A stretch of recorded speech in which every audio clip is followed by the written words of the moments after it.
Today is Wednesday, September 13th. We'll tell you about the now official impeachment inquiry into President Biden and what happens next. Also, two of America's biggest adversaries seem to be coming together, what North Korea and Russia could be up to. Plus, an independent panel found an ingredient in a bunch of common cold medicines is completely ineffective. Key things to know about Apple's new iPhone, Apple Watch, and more. And office dress codes are changing, what the newest data found. Those stories and even more news to know today coming up. Welcome to The Newsworthy. All the day's news in around 10 minutes. Fast, fair, fun, and on the go. I'm Erica Mandy. Thanks so much for being here. You ready? Let's do this.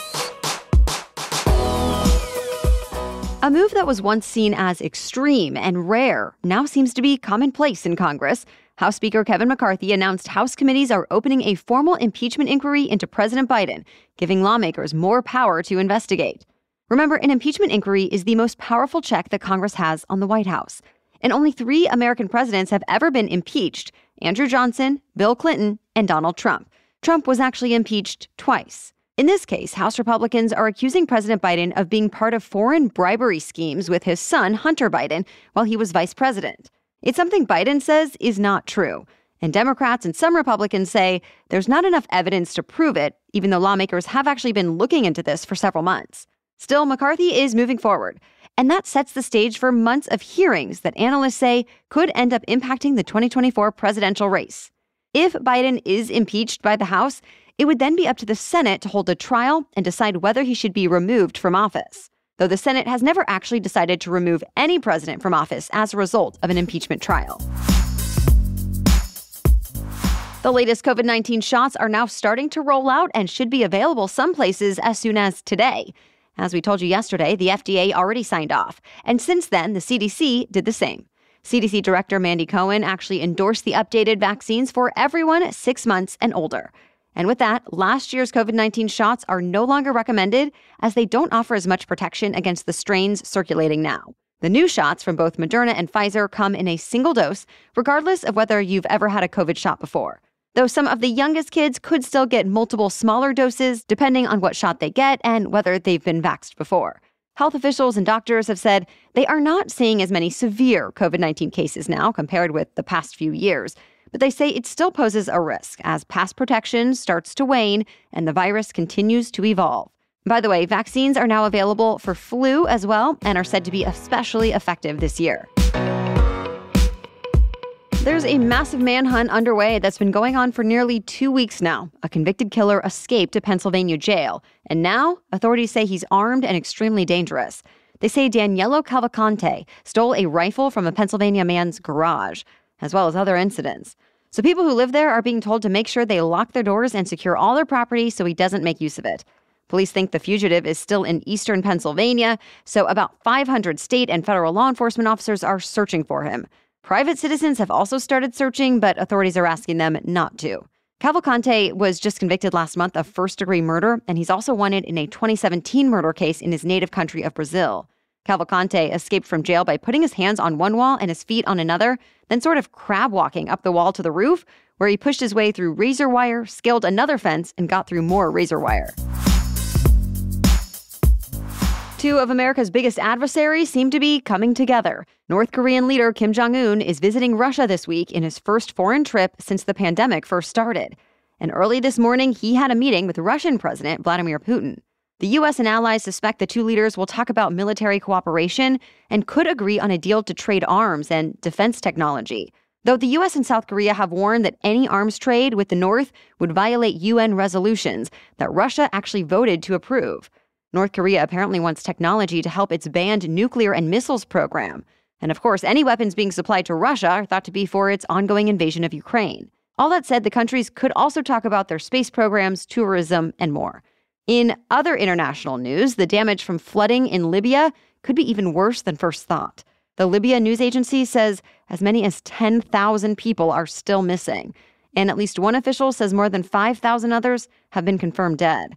Tens of thousands more have been left homeless. The U.S. is sending emergency funds to relief organizations now.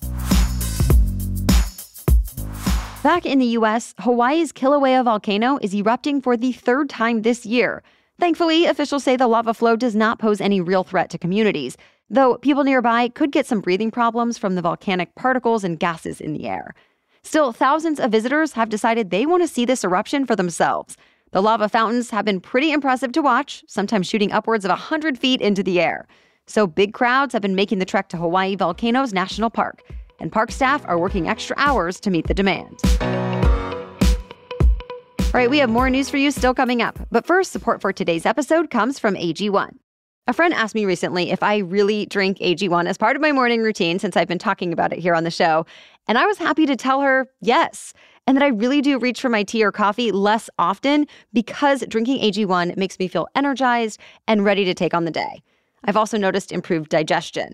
If you haven't heard me talk about this yet, AG1 is a foundational nutrition supplement that can replace your multivitamin and probiotic. And it's just in one simple, drinkable habit. 1 scoop of AG1 mixed with water, that's it. I like to put ice and a splash of lemon juice in it, but see what works for you. And it's one of the easiest habits I've started since it makes me feel good overall, and it makes me feel like I'm doing something good for my body. AG1 uses a science-driven formulation of vitamins, probiotics, and whole food-sourced nutrients.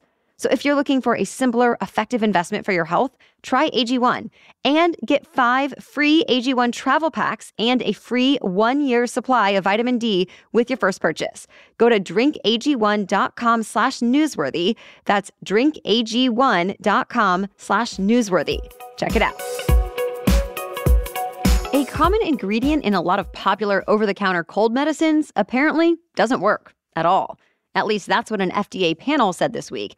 After looking at all the evidence, the panel members agreed unanimously and said the issue does not need to be investigated any further. So the full FDA will likely need to decide whether to ban the ingredient, which would mean pulling hundreds of products from store shelves. The ingredient in question is phenylephrine, better known as PE, and it's used in about 250 products like certain kinds of Tylenol, Mucinex, Benadryl, and Sudafed as a decongestant. But the FDA panel said there are better options out there to help congestion, so the medicines should be reformulated. To be clear, the FDA has not identified any safety issues with the ingredient, so if you do have cold medicine at home that has PE, you can still use it. But it just might not help as much as it could with another ingredient. So far, the FDA has not given a timeline for when it might make an official decision about what to do next. As promised, Apple unveiled a batch of new products at its yearly launch event. They include 4 new iPhone models and 2 new Apple Watches. The standard iPhone 15 and iPhone 15 Plus are said to be faster and better at multitasking as compared to last year's models, with a better camera, too. Those start at $800. Then there's also the iPhone 15 Pro and Pro Max. They are titanium, making them lighter and more resistant to fingerprint smudges. They come with an even better camera as well. Plus, they run on what Apple calls the fastest chip ever on any smartphone, which should make it easier for gamers to play on their phones. They start at $1,000. All the new iPhones and new AirPods will get one of the biggest changes in years. They'll all come with a new USB-C port instead of a Lightning port, so you'll be able to use the same charger for more of your devices. As for the new Apple Watches, the Series 9 is able to get brighter and dimmer than previous versions. And the big difference between the 2 new versions is one has a lot more battery life. All the new additions will be available starting next Friday, September 22nd. Plus, a free software update will be available on Monday, bringing new features to Apple's new and old smartphones. Drew Barrymore is facing some serious backlash this week. The actress turned daytime talk show host announced she'll be bringing her show back on the air, even during a writer's strike. The show just won't be using writers who belong to the WGA union. Ever since that announcement on Sunday, there have been protests outside of her studios. And just yesterday, the National Book Foundation said it's dropping Barrymore as host of its upcoming awards ceremony. But the Drew Barrymore show actually isn't the only one deciding to restart production. Executives behind The Jennifer Hudson Show and The Talk have also told a few news outlets that they'll be coming back this fall, too. Plus, Live with Kelly and Mark and Tamron have been airing through much of the summer already, since they employ writers under a separate contract that's not impacted by the strike. Though The Kelly Clarkson Show and a lot of the late-night shows are still in the dark. Meanwhile, there's no end in sight to the strikes that have left writers, actors, and other production team members out of work for months. But negotiations do continue. By the way, we talked all about the uptick in strikes across the country this year in our most recent special edition episode from over the weekend.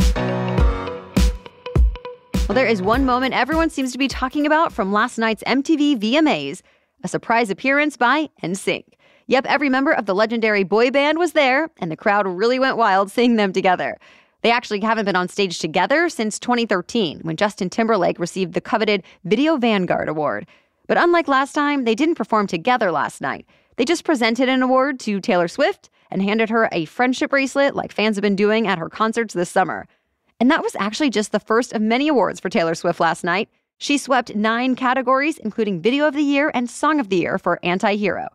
Also, Shakira became the first South American artist to win the Video Vanguard Award, and she performed a 10-minute medley of her biggest hits. Plus, Sean Diddy Combs took home the Global Icon Award and performed some of his most iconic songs, too. Overall, there were more than 20 performances, and the whole show ended with an epic celebration of this year's 50th anniversary of hip-hop, featuring LL Cool J, Lil Wayne, Nicki Minaj, and Grandmaster Flash.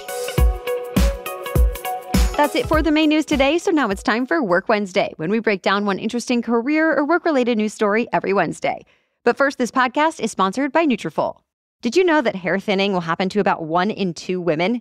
Yeah, about half of women. So if it's something you've ever dealt with, you're not alone. It's actually normal. And Nutrafol helps women address it from within with science-backed supplements. As in, a clinical study showed 86% of women reported improved hair growth after taking Nutrafol Women's Hair Growth Supplement for 6 months. No wonder it's actually the #1 dermatologist-recommended hair growth supplement. In fact, my own dermatologist recommended it a while back. I was a few months postpartum, and all the hormone changes, stress, and whatever else was taking a toll on my hair. So I took Nutrafol postpartum and really noticed improved hair growth and just healthier, shinier hair. And there's a formula for everyone here, from postpartum to menopause to plant-based lifestyles and more. Take the first step to visibly thicker, healthier hair. For a limited time, Nutrafol is offering our listeners $10 off your first month's subscription and free shipping when you go to Nutrafol.com and enter the promo code NEWSWORTHY. Find out why over 4,000 healthcare professionals recommend Nutrafol for healthier hair.